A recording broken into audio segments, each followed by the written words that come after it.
多謝主席，亦都感謝嚴剛議員提出今次嘅議案。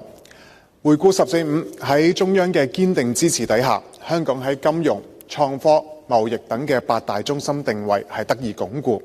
展望十五五，我哋要喺呢個基礎上面發揮我哋嘅優勢，同國家嘅發展藍圖係深度對接，持續提升我哋嘅競爭力，並且係服務國家高質量嘅發展。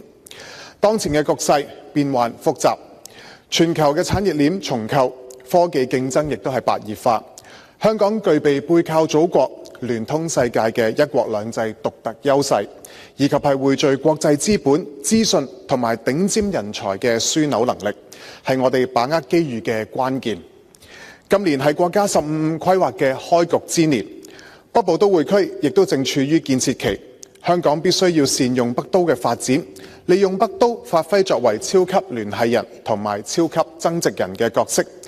重點針對喺創科、金融同埋教育嘅領域，並將招商引資係作為驅動發展嘅核心動力。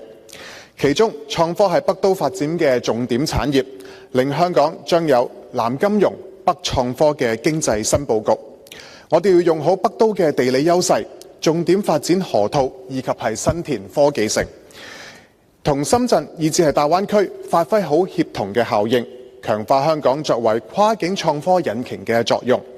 包括透過北都嘅專屬法例對接大灣區嘅改革試點，為跨境要素流動同埋產業落地創造一個最好嘅環境，同時亦都吸引全球頂尖嘅企業落戶。喺河套嘅發展上面，我建議政府爭取將佔地300公頃嘅新田科技城納入河套嘅香港園區，令到香港同深圳嘅園區面積係相若。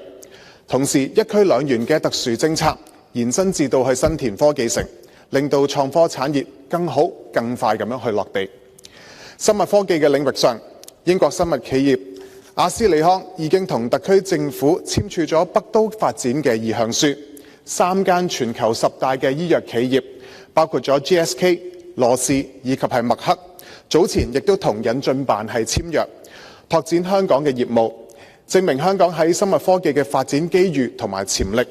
我建議政府用好香港現有嘅科研人才，符合國際標準嘅臨床試驗平台，以至河套一區兩園等嘅優勢，打造國際頂尖嘅生物醫藥集群，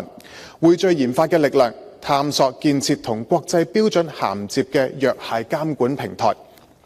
為國家嘅生命健康產業提供一個安全高效嘅香港通道，帶動整個產業鏈係落地。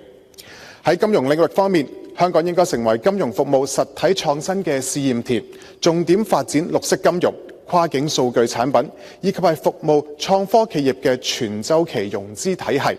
強化香港作為國家風險管理中心嘅功能，為引入企業提供量身訂造嘅投融資解決方案。喺教育方面，北都大學城應該同產學研深度融合，用好香港有5所8強大學嘅優勢，助力香港發展成國際專上教育嘅樞紐，以及係國際高端人才嘅聚集高地，吸引更多內地以及係國際領先嘅大學研究中心係落戶。唔單止係生物科技、人工智能呢啲重點產業培養人才，推動教育人才教技一體化。同時大學城亦都可以加強同內地嘅院校合作，帶動內地更多嘅院校成為世界嘅8強大學。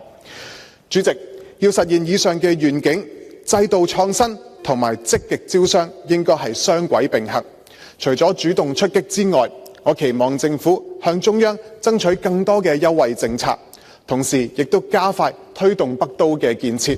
產業落地，令到北都唔單止成為香港嘅經濟新引擎，更加係服務國家發展新質新產力，深度融入15發展嘅關鍵平台。多謝主席，本人謹此陳辭，支持原議案同埋所有修正案。